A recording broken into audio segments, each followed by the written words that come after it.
Bom dia, pessoal.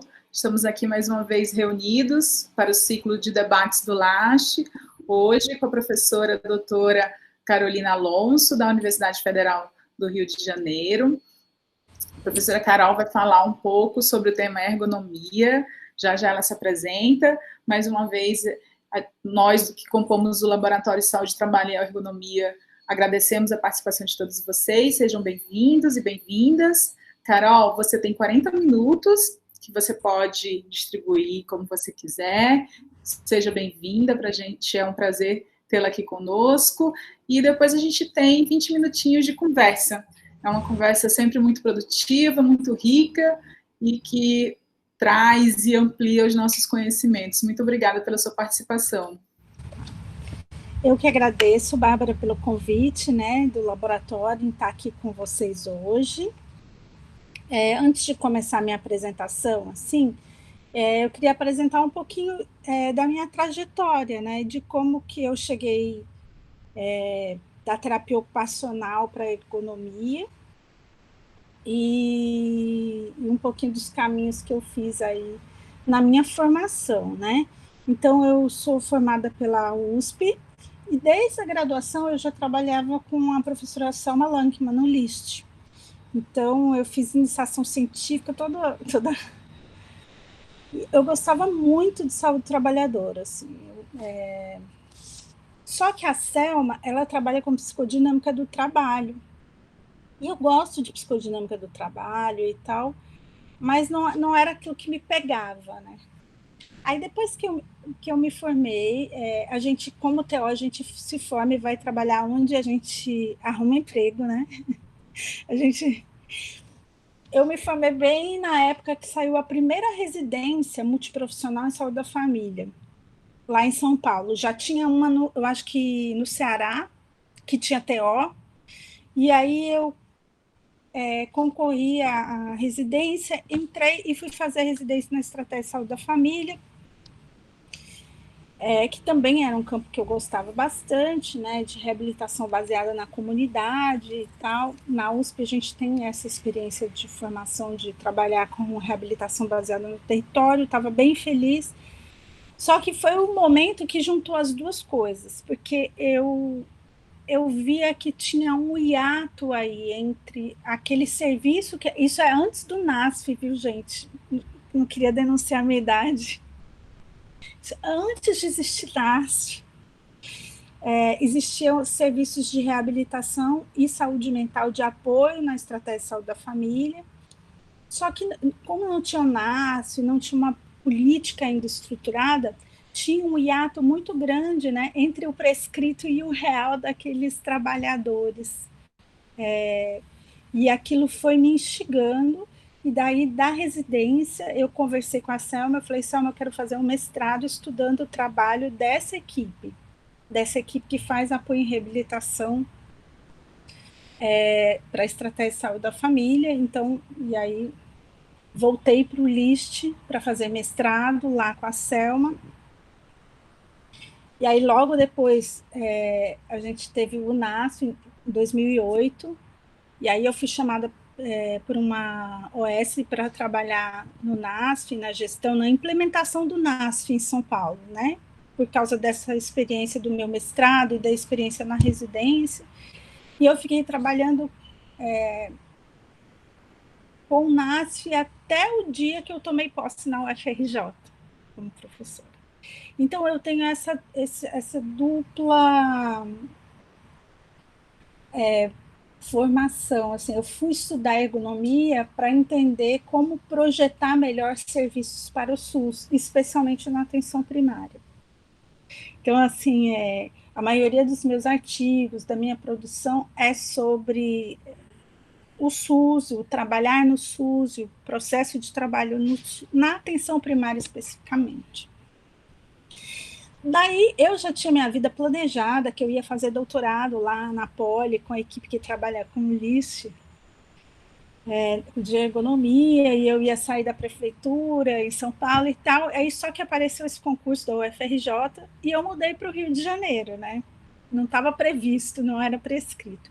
E aí, quando eu vim para o Rio, eu fiquei um pouco perdida, porque ao mesmo tempo que eu passei para a carreira universitária e o doutorado passou a ser um imperativo, eu tinha perdido o meu vínculo com o meu grupo de pesquisa que estava lá na USP, né? Não dava para mudar para o Rio de Janeiro e continuar, estava falando para a Bárbara, assim, implantando o curso na UFRJ e fazer doutorado em São Paulo. E aí um professor da USP falou, lá na UFRJ procura o Chico, que assim, é o professor Francisco Duarte,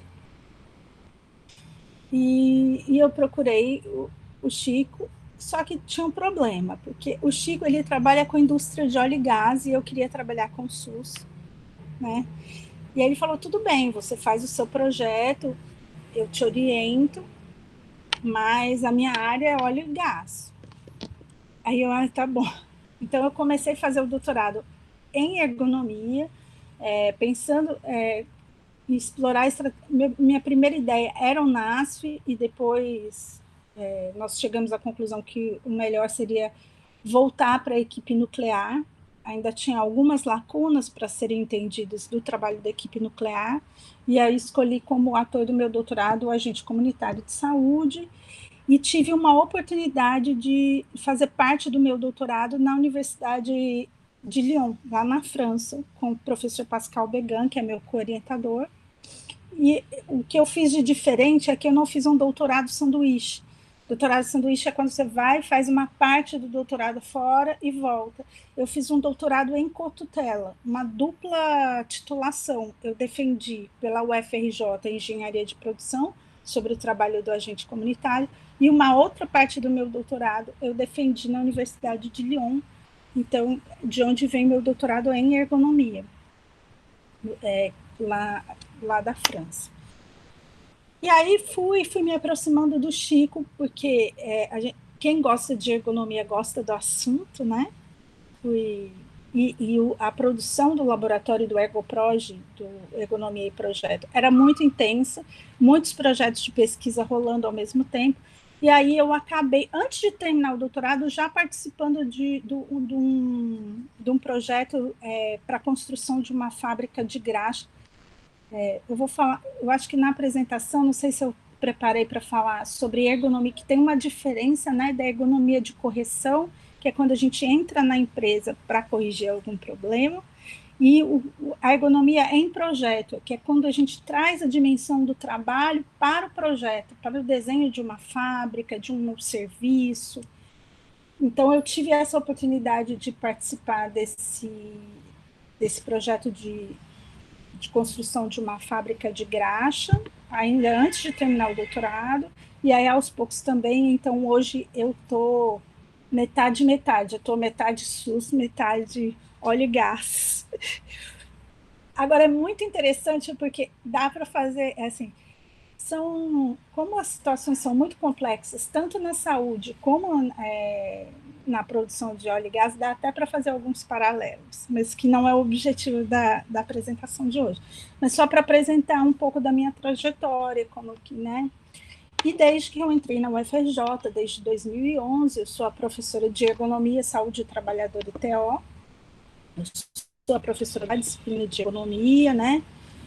E já tive estágio, hoje não tem mais. Quem faz todo o campo de formação nessa área dentro da UFRJ de Ergonomia, Saúde do Trabalhador sou eu.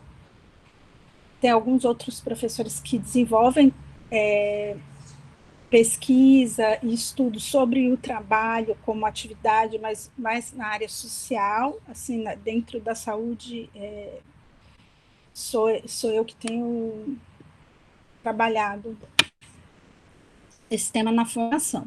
Na pós-graduação, eu trabalho tanto na especialização, sou vice-coordenadora da especialização em ergonomia e projetos da UFRJ, e estou no processo de credenciamento, já tenho 2 orientandos no programa de engenharia de produção, mas o meu credenciamento oficial ainda não saiu, ainda estamos no processo de credenciamento, mas junto com o Chico, eu já participo da constituição do grupo de pesquisadores do programa de engenharia de produção. E estamos na luta pela abertura do programa de Ciências da Reabilitação na UFRJ, mas como a CAPES fechou, a gente conseguiu aprovar todo o programa dentro da UFRJ, mas a CAPES não está recebendo novos programas esse ano, então a gente acha que é uma coisa para o ano que vem. Tentei ser breve. Então, é um pouquinho, né, desse lugar, de onde eu venho, de onde eu falo, com o que eu tenho trabalhado. Acho sempre importante fazer essa apresentação. Desculpa, gente. Casa cheia de crianças. Não sei se escutaram uma porta batendo. Agora eu vou colocar a apresentação. É assim, Bárbara? O roteiro? Isso mesmo. Tá. Então, eu vou trazer a apresentação. Não sei se eu tenho 40 minutos. Opa, de 40 minutos de apresentação.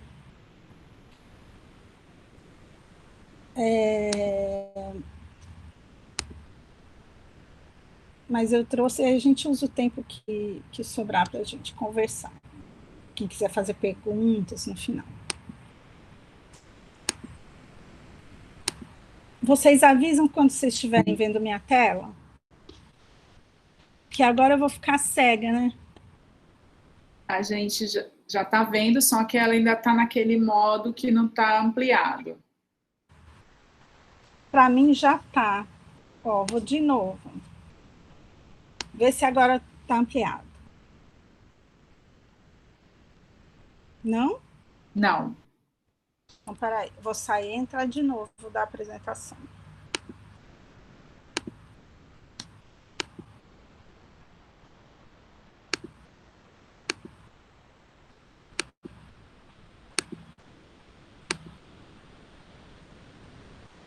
E agora? Agora sim. Ah, tá bom. Então, bom dia de novo. Que aquela viu um slide e fala bom dia, né? A minha apresentação é Ergonomia da Atividade de Terapia Ocupacional, Diálogos e Intersecções na Formação e na Prática. Eu preparei essa apresentação com 2 eixos. O primeiro, eu trago um pouco da importância da formação em ergonomia para profissionais da área de saúde em geral. Esse primeiro eixo da apresentação eu desenhei a partir de uma pesquisa informal que eu fiz na minha universidade, né, sobre os cursos da área de saúde que tinham na sua estrutura ou disciplina de ergonomia, ou disciplina de saúde do trabalhador, ou disciplina correlata.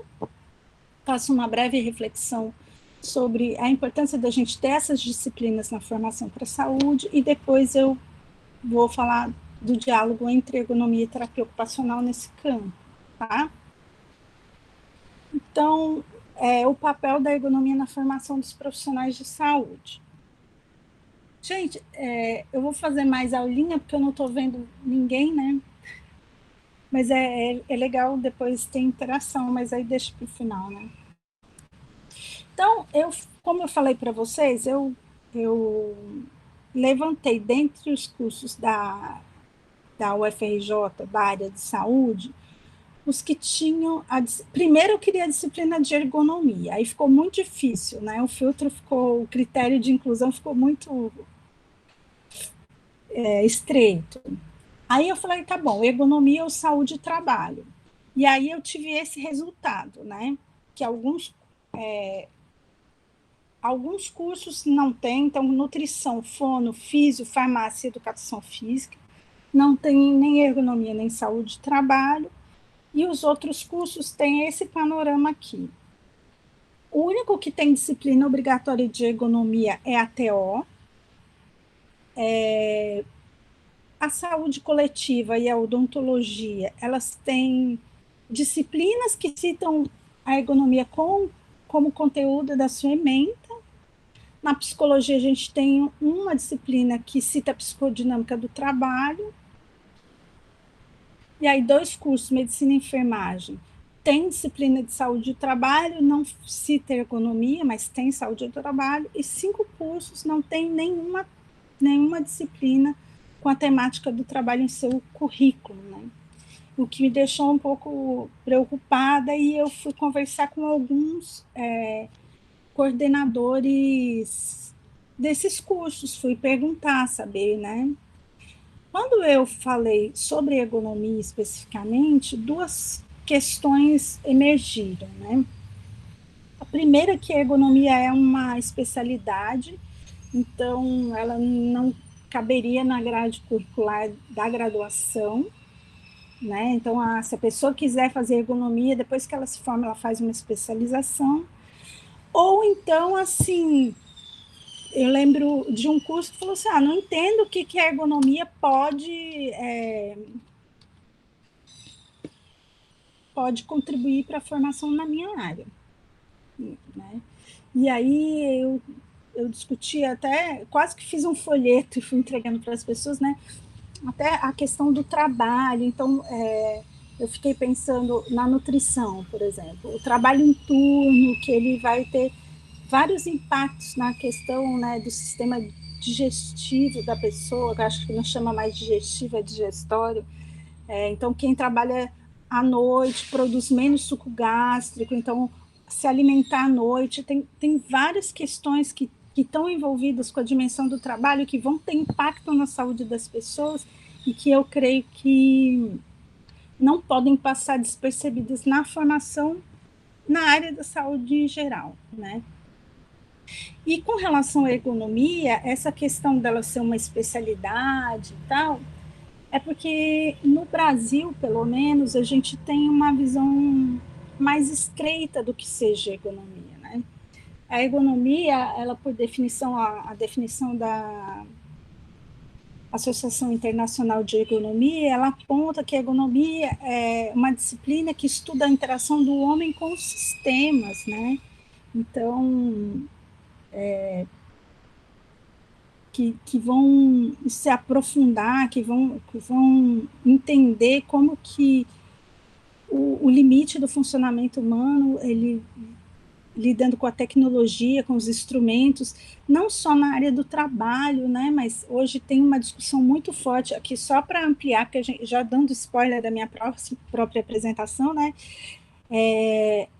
uma discussão muito grande da ergonomia com usabilidade de dispositivos de tecnologia assistiva na escola, no trabalho mais tradicionalmente, mas na vida, né? Os congressos de ergonomia têm mesas que discutem tanta coisa próxima da terapia ocupacional e da área da saúde, e a gente às vezes quer com uma visão muito estreita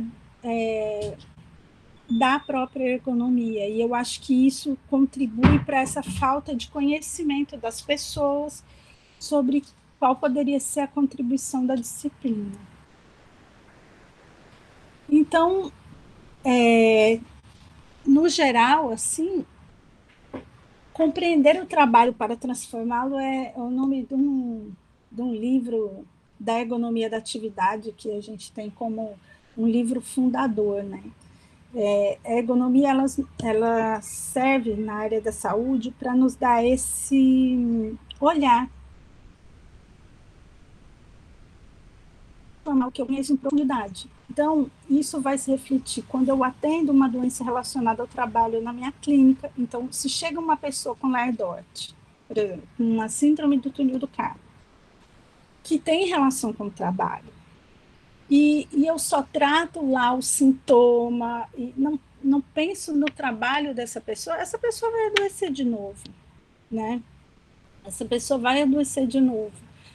O que eu fizer na clínica vai ter pouca efetividade se eu não transformar o trabalho dessa pessoa. Outra coisa também é do adoecimento que impede o trabalho, né? Então, a gente falando assim, uma pessoa que adoeceu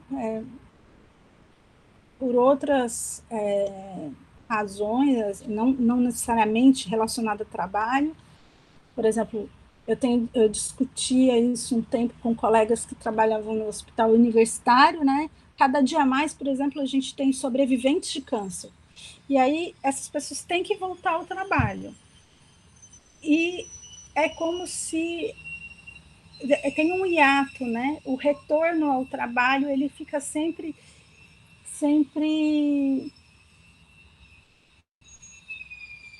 é uma reflexão menor, né? Fica tanto para cuidar da saúde e entender que essa pessoa ter saúde plena, e principalmente para o terapeuta ocupacional, né, que trabalha aí na participação social, poder voltar a trabalhar é uma coisa para algumas pessoas muito importante, uma atividade muito significativa e que fica muito a palavra que eu às vezes até desprezada, né? Não é trabalhado nos processos terapêuticos, né? A outra questão é a falta de acesso ao trabalho.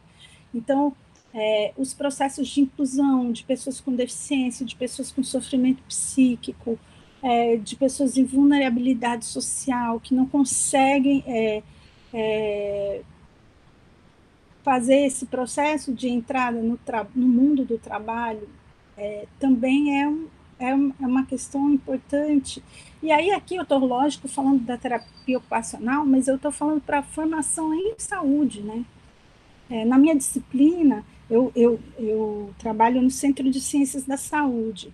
Eu faço todo ano a mesma dinâmica quando eu estou dando aula online, esse ano não teve, mas para os alunos saírem e perguntarem para os colegas que circulam no CCS, porque ali a gente tem enfermagem, odonto, medicina, o que eles aprenderam sobre anamnese ocupacional, ou o que eles perguntam sobre o trabalho no atendimento dos pacientes, quem está em estágio e tal, e a resposta é sempre, infelizmente, a mesma, né? O trabalho é uma dimensão invisível, invisibilizada, que não é abordada, que é pouco abordada na área de saúde e que por isso parece que não faz parte, né? A minha tristeza quando eu fiz essa enquete informal na UFRJ é isso. Não é que parece que a ergonomia, a saúde do trabalhador, o trabalho, ele não faz parte da formação em saúde, é uma especialidade, é para alguém entendido, como se o trabalho não fosse, né, um dos maiores determinantes do processo de saúde e doença que a gente tem, né? Aí, voltando para a discussão sobre ergonomia, né, eu penso que a ergonomia, então, seria uma via para incorporar a dimensão do trabalho nos projetos da área de saúde também. Como eu contei para vocês na apresentação da minha trajetória, eu fui estudar ergonomia para entender como projetar melhor serviços de saúde, né, para entender o trabalho em saúde. Então, alguns exemplos que eu queria trazer para vocês da contribuição da ergonomia nessa área. Por exemplo, aqui eu trouxe um prontuário eletrônico, um medical record. E uma pesquisa que eu estou terminando agora é para o desenvolvimento de um aplicativo para registro registro eletrônico de cuidado de criança com problema de saúde mental, de uma rede. Então, o que acontece? Eu vou dar um exemplo de como que a ergonomia ajudou a construir o desenvolvimento dessa nova tecnologia, né?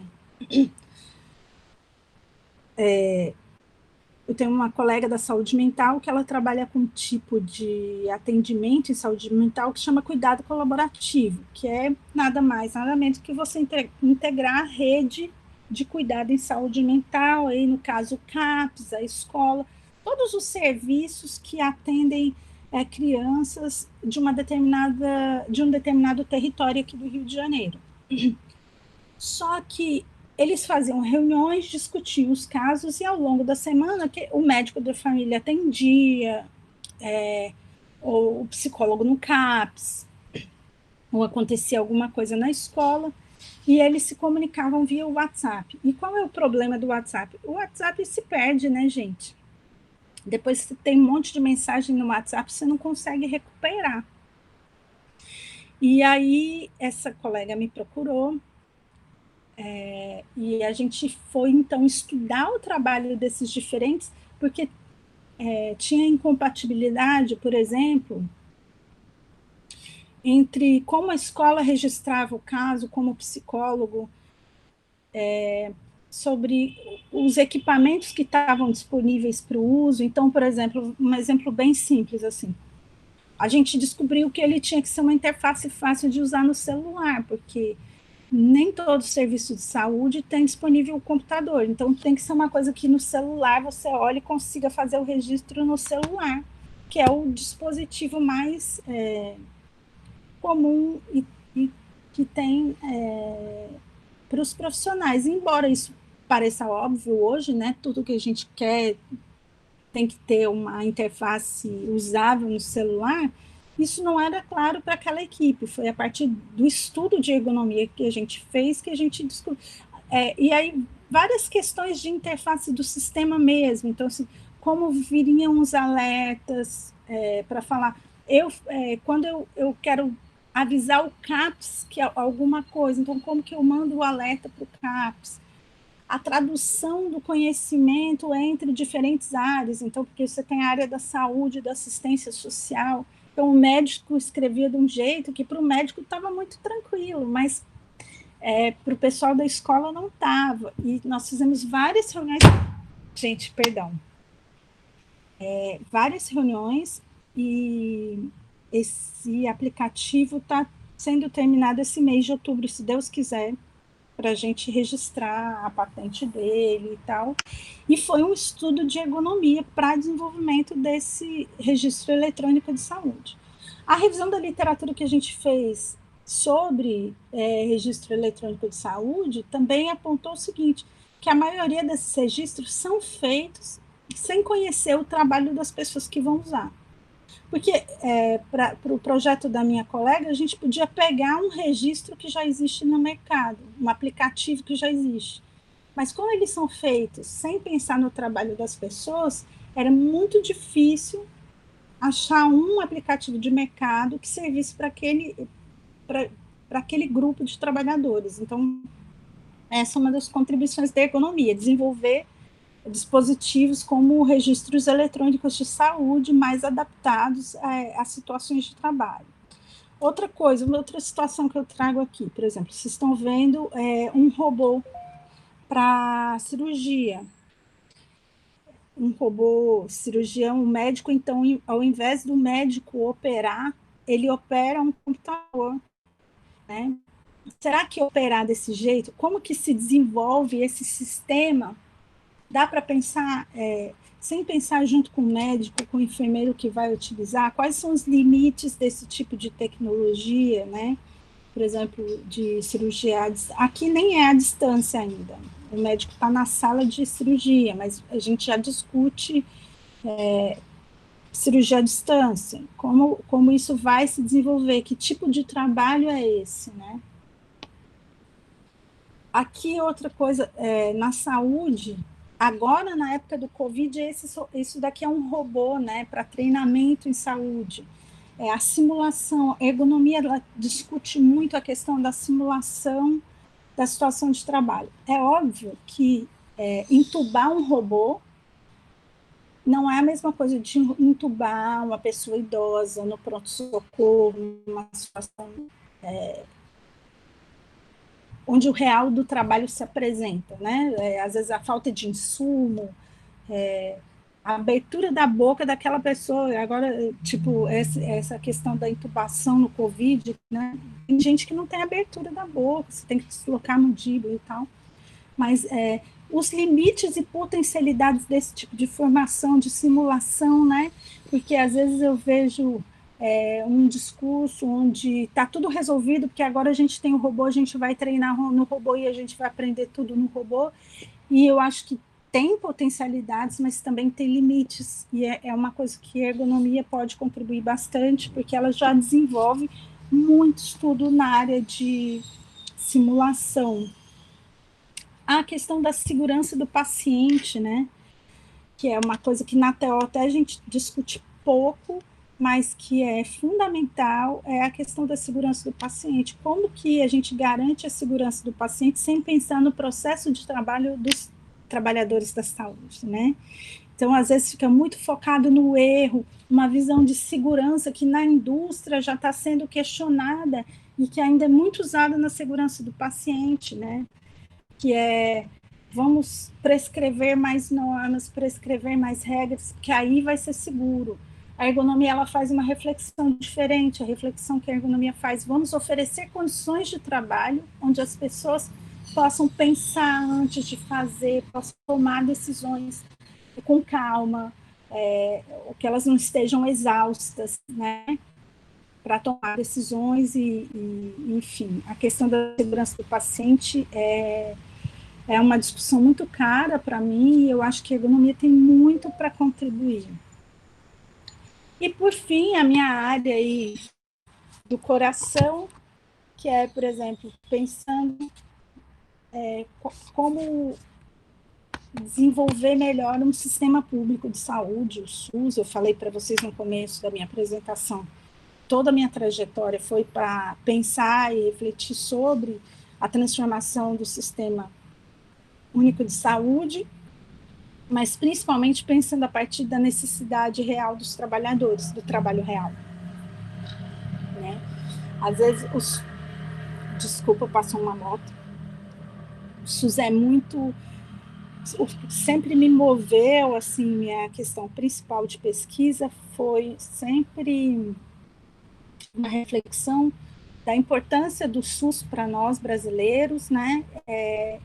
E de que nós precisamos desenvolver um SUS que seja sustentável também para os trabalhadores, né? Eu quero um SUS que não adoeça os trabalhadores, que seja pensado com e para os trabalhadores. Então,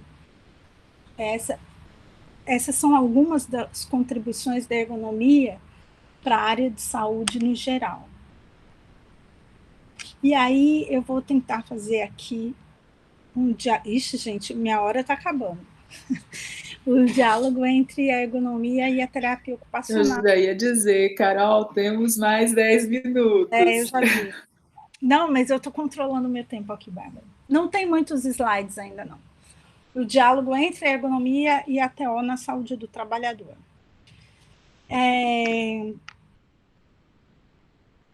Eu tenho usado 2 textos muito antigos. Se vocês forem olharem a data, um é de 86, outro é de 91. Mas quando o texto é bom, ele fica, né? E são textos que, apesar de eles serem antigos, eles são pautas muito atuais, né? Então, o primeiro é por um novo conceito de saúde, que é do professor Christophe Dejoux, que vai falar que a saúde não é um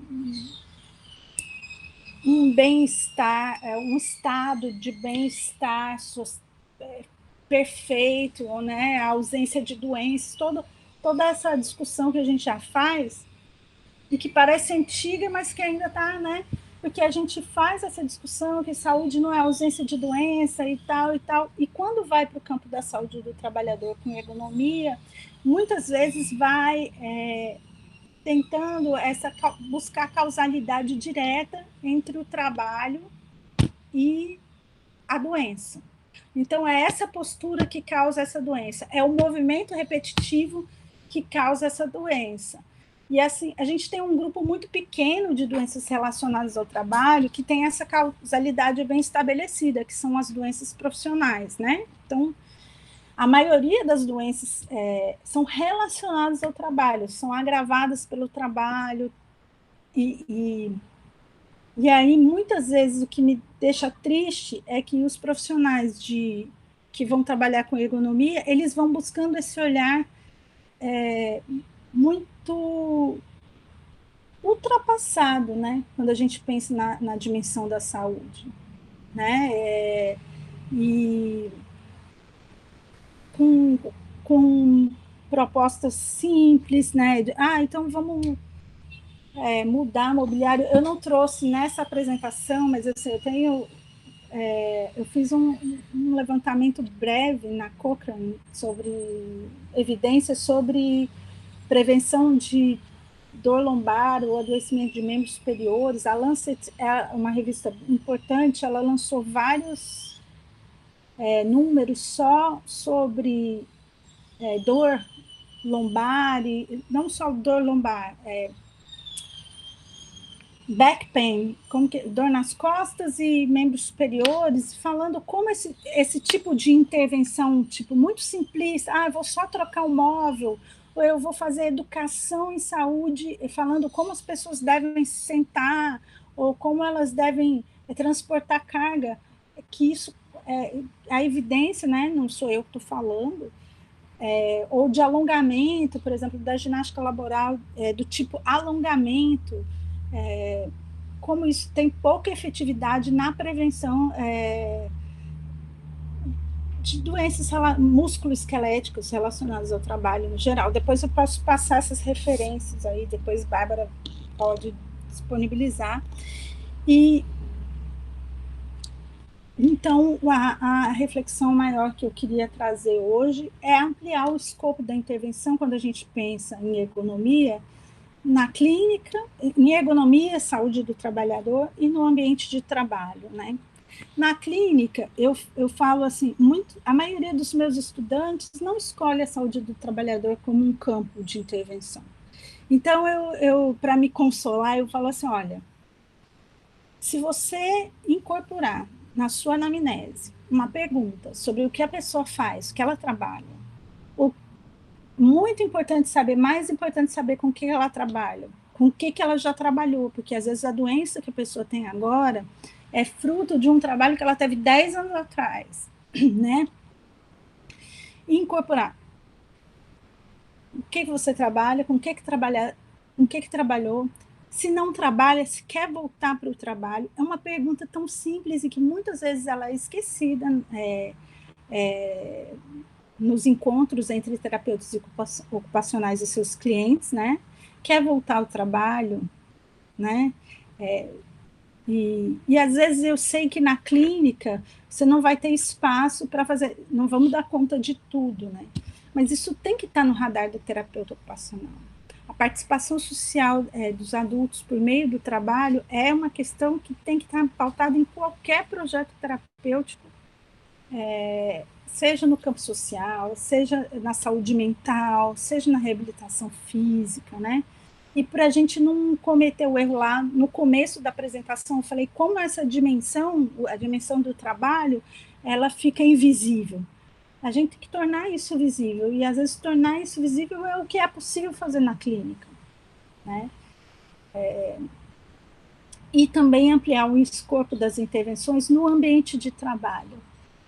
Sair desse olhar de causa e efeito, de prescrever postura, de prescrever jeito de trabalhar. O que determina a postura do trabalhador é a sua atividade. O que nós temos que transformar é a atividade, é compreender o trabalho para transformar o trabalho. E isso não é nenhum mote assim, da ergonomia da atividade, que é a linha de ergonomia que eu trabalho, não. Eu tenho ido para congressos de fatores humanos, que é o outro nome, né, outra linha de ergonomia, e isso tem sido uma tônica desses congressos, né? Não adianta prescrever como as pessoas devem se sentar, como elas devem carregar peso, porque o que determina como elas vão se sentar, como elas vão carregar peso, é a atividade. O que eu tenho que transformar é a atividade. Então, os apontamentos finais, né? Qual o lugar do trabalho nas formações de saúde? Então, só para fechar aquilo que eu trouxe no começo, é uma reflexão, eu não tenho resposta para esse apontamento final, né? A única coisa que eu consegui trazer e queria refletir junto com vocês é a razão dessa invisibilidade do trabalho na formação em saúde, né? Sendo que, como eu falei para vocês antes, ele é um dos maiores determinantes do processo de saúde e doença. E um outro que é mais aqui uma conversa para a TO, né, necessidade de colocar em discussão qual modelo de saúde deve embasar a formação dos ergonomistas e terapeutas ocupacionais, né? Como eu falei para vocês, eu trouxe 2 textos que vão falar sobre saúde, um da década de 80, outro da década de 90.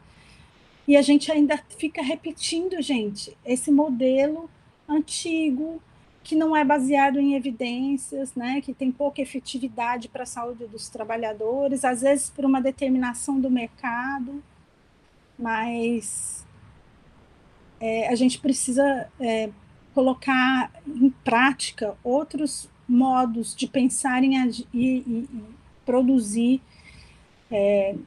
nessa área, para ergonomia e para terapia ocupacional. E aí, por fim, eu coloquei uma citação do Falzon, que fala que a especificidade da ergonomia reside na sua atenção entre dois objetivos. Um centrado na organização, que pode ser apreendida sobre as dimensões da eficiência, produtividade, confiabilidade e qualidade, e outro voltado para as pessoas, e preocupa-se com segurança, saúde, conforto, facilidade de uso, satisfação. Nenhuma outra disciplina explicita claramente esse duplo objetivo. Os ergonomistas podem entender mais um do que para o outro desses objetivos. Mas ninguém pode pretender ser ergonomista se ignorar um desses objetivos. Bom, é isso. Aí para terminar, né? A gente discute muito mais sobre isso num projeto de extensão que tem com alguns colegas da UFRJ, que é o Café Go, que agora tem até um podcast por causa da pandemia. Então, aquele momento blogueira, né? Curta, compartilhe, nos siga nas redes sociais e agora no Spotify também. É isso. Dei conta do tempo, Bárbara? Deu conta, foi uma mocinha. Muito obrigada, professora Carol. Nossa, me veio assim muitas lembranças boas e outras não tão boas, né, de se trabalhar com a ergonomia. Realmente as questões mercadológicas às vezes te engessa de uma forma que você não tem como sair daquele gesso, porque você está amarrada naquilo, e é muito difícil quando você vive essa situação. Eu vivi essa situação, eu trabalhei com a ergonomia da concepção durante 4 anos, numa fundação de centro de análise. Foi muito bom em todos os sentidos, né? De aprender, a gente só aprende pelo amor ou pela dor, aprende pelo amor e pela dor. E parabenizo mais uma vez a você pela apresentação. Agora a gente vai abrir a nossa roda de conversa, de debates, trazer... Bárbara, eu caí rapidinho. Você falou que trabalhou 4 anos com a ergonomia da concepção. Trabalhei 4 anos numa fundação, no centro de análise, né? A gente fazia a implementação de cadeias produtivas para 2 e 4 rodas. Então, trabalhei para grandes indústrias, né? Fiz muita coisa, assim, bacana, que eu tenho orgulho, mas fiz muita coisa porque estava lá e você não tinha como mudar. Trabalhar numa empresa assim te traz uma experiência muito forte em relação ao que você te empodera, do que você quer ser. Sabe o que você quer ser quando crescer? Eu falo para todo mundo, né? Eu saí da iniciativa privada, que as pessoas não têm, muitas vezes, uma relação boa. Eu tinha uma relação muito boa com a equipe que eu trabalhava, eu tinha uma potência de salário, né? Viajei muito, fui para a Turquia, Estados Unidos, fui para o Japão 2 vezes, né? Porque a gente tem em Manaus a segunda maior fábrica de motos fora do Japão, que é aquela marca que eu não posso falar, né? Mas eu tive muitas oportunidades de aprender coisas boas, mas também tive muitas oportunidades de aprender coisas ruins, porque eu não conseguia fazer o que realmente eu aprendi, por exemplo, no mestrado, né, na engenharia de produção. E isso acabou me frustrando, tanto é que quando assim, eu entrei na UFPB, eu falei, eu não quero mais trabalhar com ergonomia. Eu dou aula de ergonomia na UFPB, gosto muito, trago umas coisas muito de sentimento, de coração. Mas eu acho que eu fiquei um pouco traumatizada, sabe? Por ter só que fazer aquilo que a norma falava, não a gente não tinha autonomia de mexer no trabalho, nem no trabalho real, nem no trabalho por escrito, de forma alguma. E aí era frustrante. Muito frustrante, na verdade. Mas Sim, é isso. O que aprendi pela dor. Mas, assim, o que é bem interessante, porque eu venho de 2 grupos de pesquisa muito diferentes, o da USP e o da UFRJ. O Chicão foi meu professor, inclusive. Eu acho que eu já falei isso para você, né? Ele foi para Manaus dar um módulo no mestrado. O Chico também teve um mestrado em Manaus, sabia? Foi esse que eu fiz. Foi esse que eu fiz, eu conheço. Literalmente, assim, isso. E eu trabalho com o Chiquinho, que são 2 Franciscos. É o Francisco Duarte, da UFRJ, e o Francisco Lima, da UFMG. O Chicão é da UFMG. Mas porque a gente chamava o Chico da UFRJ de Chicão. Não, o Chicão... A gente chamava ele... O Chicão é grande. O Chiquinho é pequenininho mesmo. Eu sei, mas a gente tirava onda dele mesmo. Pois é, o Francisco Duarte é o Chiquinho. Mas o que queria falar assim, eu venho de 2 experiências de 2 grupos, um da USP, né, com a Laerte, o Cláudio, eu trabalhei lá um tempo com a Selma. Gente, eu travei? Não. E vi para o UFRJ, assim, que tem uma pegada mais reflexiva, eu acho que minha base de formação é toda da USP mesmo, mas trabalhar com o Chico aqui me ajudou a entender um outro lado, que é esse lado de como produzir a transformação.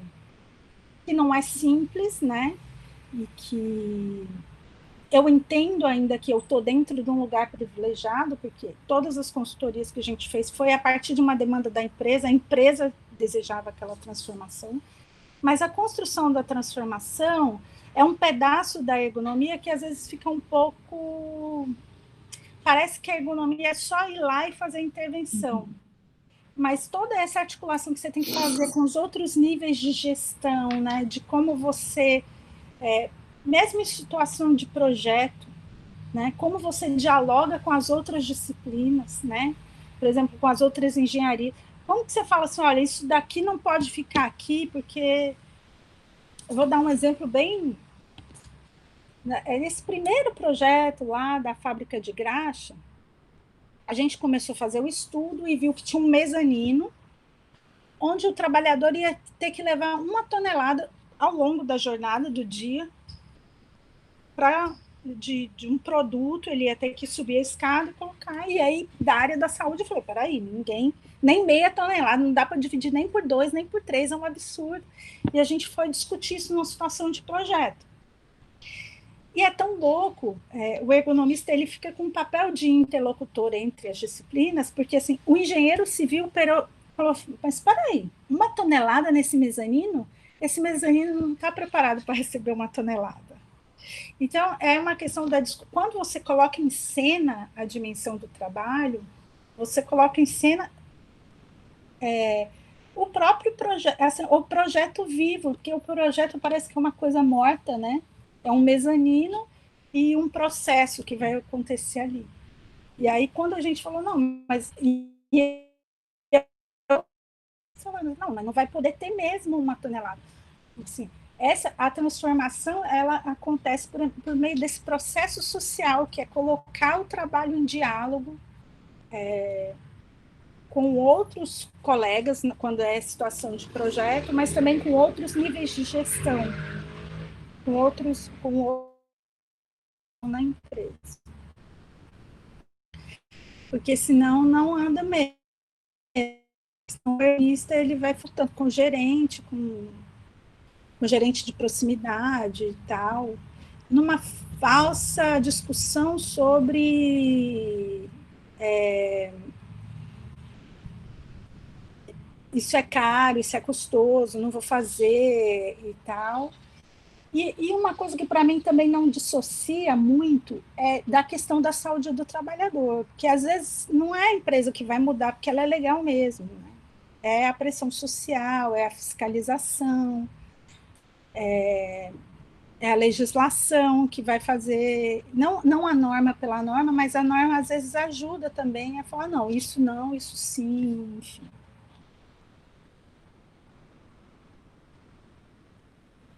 É verdade. E aí, gente, vamos conversar?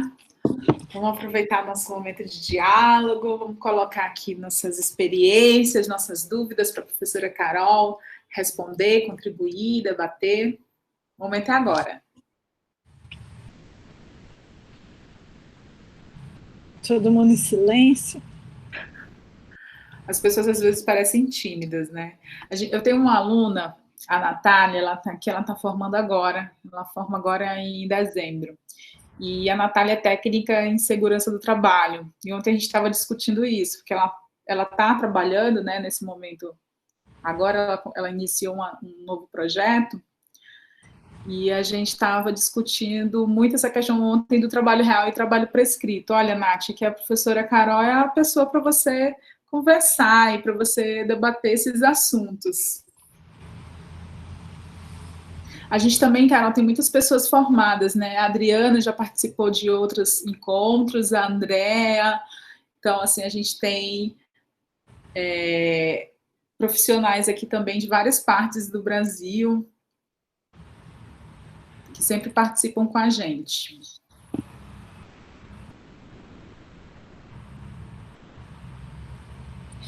Agora online é sempre difícil, né? A gente tem que fazer um estudo.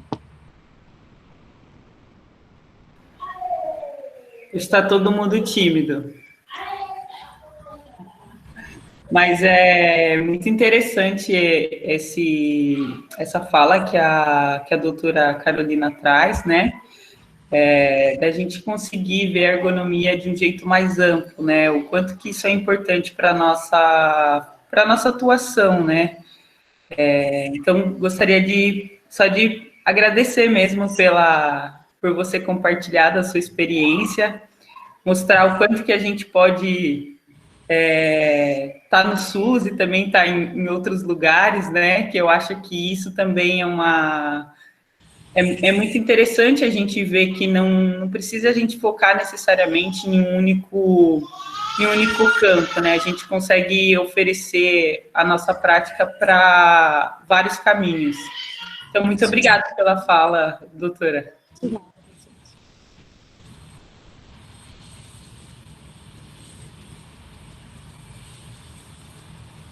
Nossa, se ninguém falar, né, a gente faz pergunta, né, Bárbara? Gente, eu estou ficando ótima de dar aula online. Se todo mundo estiver em silêncio, a gente faz pergunta. Não, mas eu sempre digo assim que o online ele trouxe muitas coisas ruins, mas ele trouxe muitas coisas boas, né?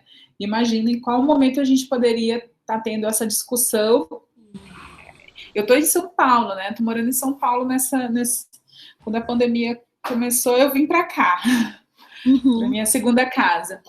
Mas como é que eu lá na Paraíba, os meninos que estão comigo lá na Paraíba, a gente ia conseguir reunir essa quantidade de pessoas, né? Tem gente do Espírito Santo, tem gente de São Paulo. Não, mas até o nosso encontro, né, Bárbara? Isso, o nosso encontro do observatório.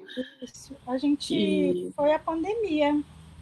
É o lado bom da pandemia, né? Dessa discussão. Isso.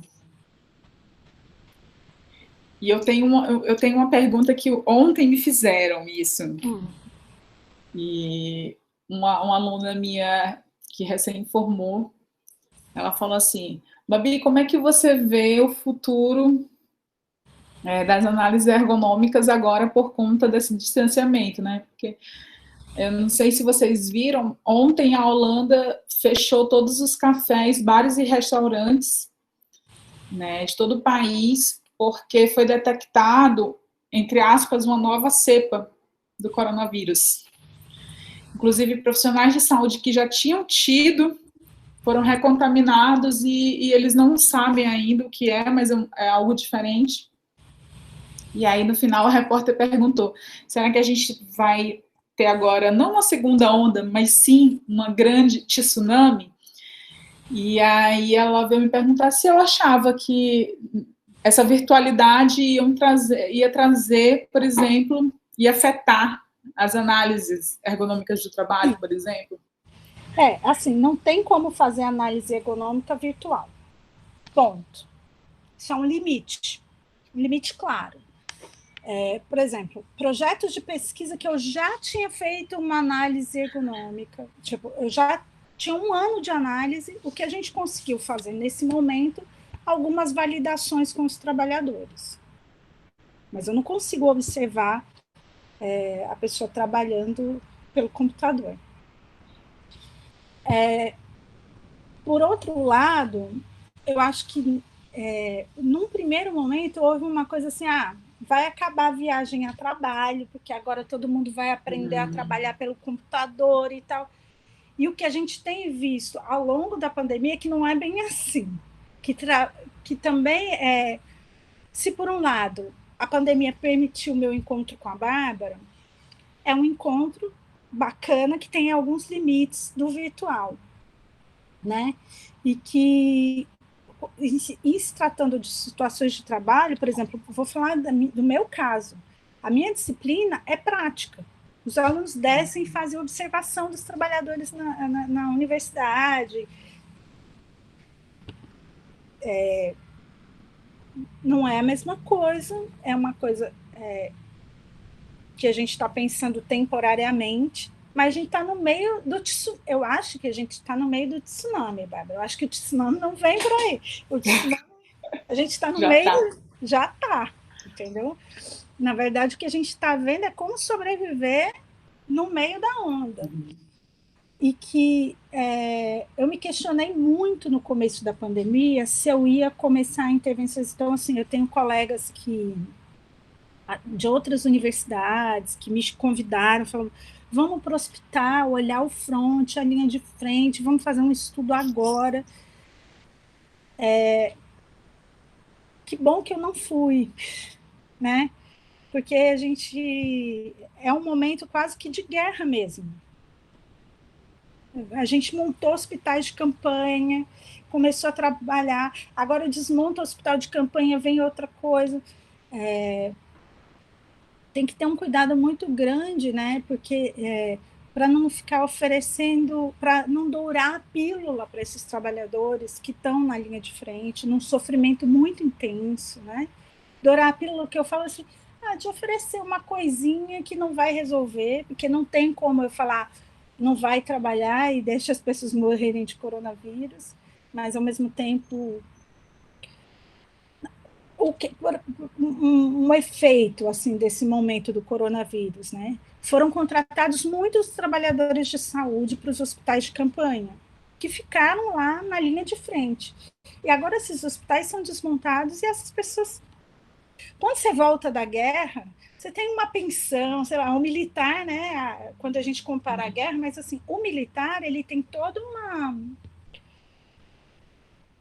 um reconhecimento que, no caso do enfermeiro, do auxiliar de enfermagem, do profissional de limpeza, de nutrição, da cozinheira do hospital de campanha, desmontou o hospital de campanha e tchau. Que legal, você ficou lá lutando bonito, parabéns. Então, não dá. E eu acho que não dá para a gente fazer uma reflexão agora sobre isso, porque nós estamos no meio, né? No meio do furacão, a gente está reinventando, fazendo tentativas, coisas que já saíram, assim, né, de estudo. Aumento do sofrimento psíquico por causa do trabalho virtual, né, da falta de contato social. No caso, eu tenho minha família, quem tem companheiro, mas quem está sozinho, isolado em casa, né, então, um momento... Porque o trabalho, isso é uma frase do artigo lá da Selma de 2002, o trabalho é o privilegiado das trocas sociais. Se você está privado desse... Né? Ver meus colegas numa reunião pelo computador não é a mesma coisa de me reunir com os meus colegas na UFRJ. Então, a gente já tem alguns efeitos, né, dessa transformação do trabalho que o coronavírus causou, mas eu acho que é cedo para analisar ainda. Quem está na atenção? Tem alguém aqui que está na atenção nesse momento, que está trabalhando no SUS, em qualquer nível?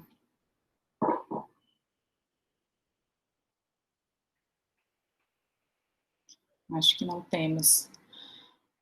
Porque seria bastante interessante ouvir, né? Assim, a gente que está organizando os próximos debates, e nossa, todas as vezes que eu falo com as meninas, principalmente com a Renata e com a Wendy, que são duas ex-alunas nossas, Carol, que estão no Hospital Metropolitano em João Pessoa, que foi um hospital super novo, que inaugurou ano passado, e aí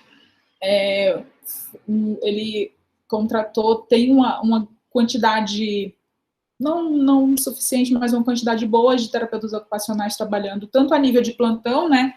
Tem plantão de 12, 24 horas mesmo, e tem aquelas terapeutas ocupacionais que trabalham na parte clínica lá.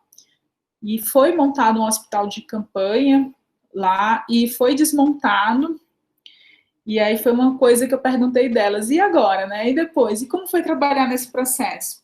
Então, eu sou muito curiosa nesse processo de saber como foi esse trabalhar. Enfim, mas são discussões que a gente pode trazer para o próximo ciclo. Carol, quer finalizar? Quer uma fala de despedida? Para a gente encerrar nosso dia de hoje? Bárbara, peraí, eu dei uma travadinha. Próximo ciclo. Não, eu falei que essa questão do trabalhar em relação ao coronavírus é uma coisa que a gente pode estar discutindo nos próximos ciclos, que é muito rico e são muitos debates, né? São muitas coisas.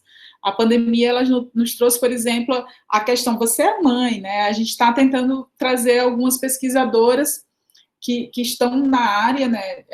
Que atuam na área da terapia ocupacional, mas que estão fazendo pesquisa sobre mães e trabalho. Mas aí todas as pesquisadoras que eu falo, que estão fazendo pesquisa nessa área, não são mães. Aí eu falo assim, ai, gente, desculpa, não quero. Porque eu não sou mãe. Não tem lugar de fala. Não tem lugar de fala, né? Não, mas ó, nem eu tenho tanto, porque minhas filhas são grandes. Eu tenho uma filha de quase 18 anos e a outra de 12. Então, assim, não é fácil, tá todo mundo dentro de casa e tal, mas é diferente para mim. Eu não imagino quem tem criança pequena mesmo, que demanda até 4, 5 anos, que a criança demanda energia, assim, e que essa bagunça, que aqui eu dou um grito, falo, vou fazer uma live, sai todo mundo daqui, e tá todo mundo entendendo. Agora, com uma criança de 2 anos, não tem como. Ó, a mamãe vai fazer uma live e fica aí. Né? Com um bebezinho que quer mamar, não tem. Né? Aqui tem uma de 11 meses. Pois é. Você vai falar o quê? Eu estou agora numa live, filha. Então, que nem eu choro. Nem eu tenho esse lugar de fala, porque minhas filhas são grandes. Eu acho que são outras questões, né? Se fosse falar de mãe de adolescente, eu tinha várias. Ó, quem é mãe de criança pequena, eu vou falar uma coisa. Quando o nenenzinho nasce, ele é tão bonitinho que dá vontade de comer. Quando ele chega na adolescência, você se arrepende de não ter comido.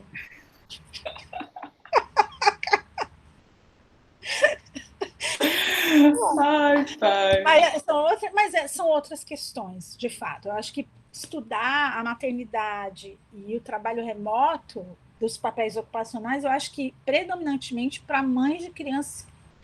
Que é isso, gente. Eu trabalhava com criança pequena, eu sempre trabalhei, fiz mestrado, doutorado, mas eu tinha a creche, né? Eu tinha fui para a França, a Beatriz, a minha filha mais nova, era pequena, mas a França é incrível, eles têm todo um suporte para você deixar seu filho na escola, não me preocupava. Então, assim, eu consegui fazer meu doutorado lá porque eu tinha um suporte. Agora, eu nunca trabalhei, tá bom, escrevia na sala com elas assistindo desenho e tal, mas não o tempo todo, né? Essa mistura do ambiente doméstico, isso é uma coisa que, inclusive, para a terapia ocupacional e para a ergonomia, para a gente pensar. Pois é.